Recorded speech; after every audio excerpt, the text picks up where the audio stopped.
So what are your thoughts about the Dallas Police Association endorsing Ron Natinsky before anybody else filed? And were you surprised? Or? A little bit. I was curious what he promised them that would cause both he and the fire to endorse him, because you know, I just sense it's something that he can't deliver or shouldn't deliver. Do you know something we don't? I mean, what do you think the promise is? Well, I mean, they're going to, the police and fire associations' interests are only about themselves. I mean, they're an advocacy group which is intended to improve the pay, benefits, and working conditions for officers and firefighters. And I mean, they're a union. I mean, they're not. Their goals aren't, you know, how can we enhance public safety in the city of Dallas? It's how can we, you know, make our lives better as police officers. And I don't fault him for that. I just don't know what he could have done, because previously, you know, they've done forums. I may have had difficulty getting their support because as a police chief, I didn't do my job like it was a popularity contest. Before I became chief, I made decisions that they disagreed with, and with use of force, emergency driving, disciplining officers, and was public about that. And so, you know, we fought about those issues the whole time I was chief. Do you believe the union speaks for the members in this case? I mean, no. When you're in management, a lot of time the labor groups aren't happy with you. Particularly if you're in a tough industry, like you know, policing is tough, the airlines are tough. You know, where you're, you know, so. They gave me a no confidence vote about 4 or 5 years ago, and met afterwards, and I could tell they really didn't have the, but my comment was that they don't have the confidence of the department either. There are, I think, 9 different police unions that represent different members. There's a group almost as big as the DPA, which formed because those guys didn't like the DPA, and I don't know that I'm pretty much convinced if they had to choose me or their own association leaderships to lead them, they'd probably pick me rather than them. Okay. So. Well, let's talk a little bit about the other candidates and how, I mean, you've set yourself apart, of course, as not being a CEO or kind of businessman that we've seen in the past. What specifically sets you apart from Ron Natinsky and Mike Rawlings that why people should vote for you instead? Okay. May seem small, but I don't think it is. I live in a real Dallas neighborhood. I live off a block and a half off of Greenville,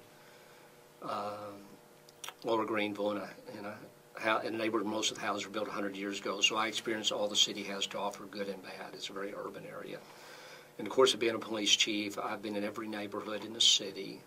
I know the people who live in the neighborhoods. I see what their problems are, and have relationships there that I think will translate to votes. I brought the city together around the issue of race when that hadn't happened before in the police department. That when I left the most vocal civil rights community leaders talked about what a great job I had done. I was an assistant city manager, and so I understand operations. I've managed, and in fact, most of the time I was a police chief or in the city manager's office have been bad financial times, and I know how city budgets are put together and where you can find efficiencies. And also, I'm running as an outside guy, and I was pretty sure that I would do that when I announced that, because of what I would talk about, and that I wouldn't get the big downtown Dallas money, so that's going to separate me from the other candidates. Okay.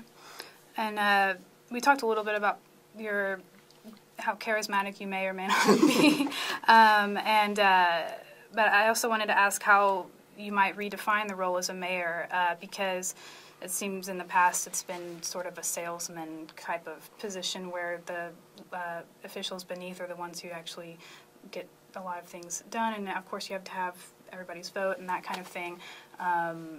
Is that how you would lead, as more of a salesman, or would you try to take it a different approach as far as leading the city? I think I would be more hands-on than my predecessors, but not as hands-on in a micromanaging way. I've run big organizations, but is helping the councils fulfill their responsibility, which is driving policy. Mm-hmm. If you look at the budget, which is going to be one of the most critical issues, I believe, confronting the city, because I think we have a structural deficit. I don't think we're just dealing with another year or two of financial problems. I believe that revenues are going to be less than expenditures in the city, and so the council is going to have to play a much stronger role. Typically, what happens in the city budget is the budget's rolled out about the middle of August. The council has 2 or 3 meetings on the budget, and most of those are not very productive, because by the time the mayor and each council member speaks, you can spend 2 or 3 hours just having somebody talking about an issue. Then there tends to be one hot button issue or a couple in the budget that maybe a couple $100,000 expenditure that most of the time is spent on. That gets resolved. The budget's approved with virtually no change from the previous year. And I don't think that can continue in bad economic times.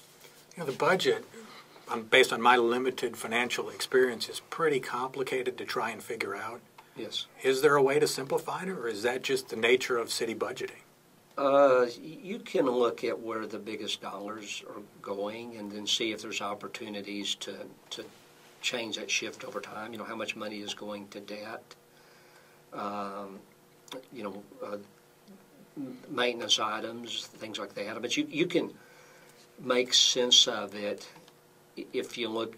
It's hard to do if you look at individual departments, because they tend to get reorganized, or people move around, or even comparative data is kind of hard from city to city, because cities put different things in their budgets in different ways. But I think in the city of Dallas, you look at what is where I would start is how much debt are we paying, and how can we begin to shift this so more money goes into operations, and and look at where the city is partnering with different entities, and whether those partnerships are still appropriate for the city to be doing.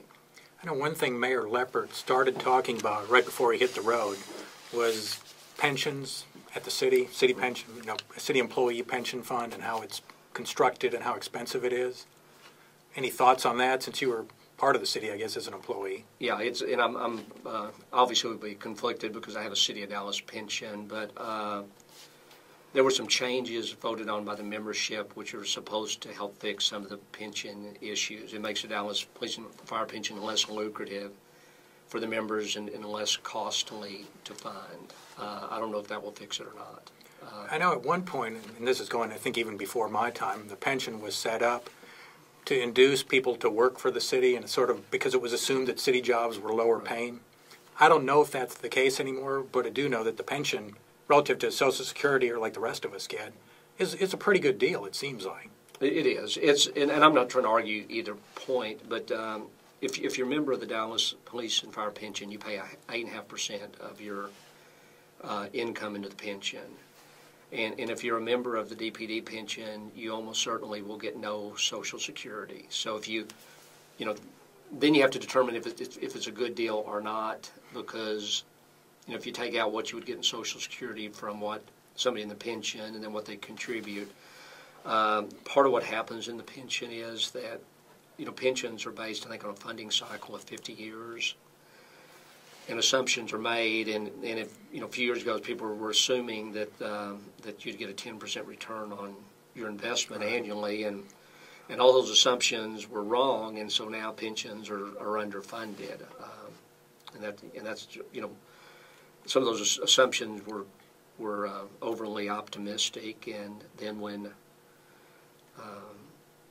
so that's creating a lot of the problems you see in the pensions today throughout the country. This budget cycle of the city versus last year's budget cycle, which one do you think will be worse in terms of trying to make the dollars match up with the revenue? This should be better. The council passed a 5-cent property tax increase, which you would certainly think would it's not like should on its face solve the budget problems. So no worries? No, there would be big worries. I think, from what the city is saying, I believe that there will continue to be problems. The city is going to be affected by the cuts made in state and federal governments of money that may have been passed through. I don't think the property tax rolls have seen their final, particularly on the commercial side, they have a lag of 2 or 3 years from, when the property values actually go down. And then I don't know about the sales tax. That's a lot of the sales tax revenue is built around how optimistic consumers are, and I don't know that the bad news is over yet in the economy. I got just a couple random questions before we finish up. And Mayor Leopard's chief of staff was Chris Heimbaugh, former TV reporter anchor, and you happen to be married to a former TV reporter anchor. What kind of a role would Sarah have in your administration if you're elected? She has been very active as a volunteer in the campaigns, which is, I think anybody runs for office, their spouse is probably as involved as they are, but she would play no role in policies or anything else if I were to get elected. All the consulting work she was doing, she quit doing during the campaign, and would any of the city of Dallas stuff, if I were to get elected, she would not do. And then I've read that you have a son. I don't know that I know the age or any details you'd care to give us on your family there. Yeah, I have a son who is 35, and he has 3 children. Do you live around here or somewhere else? Or? He lives in the Tarrant County, northeast Tarrant County area, doing very well. So. Not following in your political or city steps? No, not at all. Not at all. All right. Well, I think we'll leave it there, and that concludes our Advocate Video podcast. Thanks, Mr. Kunkle, for being with us. All right.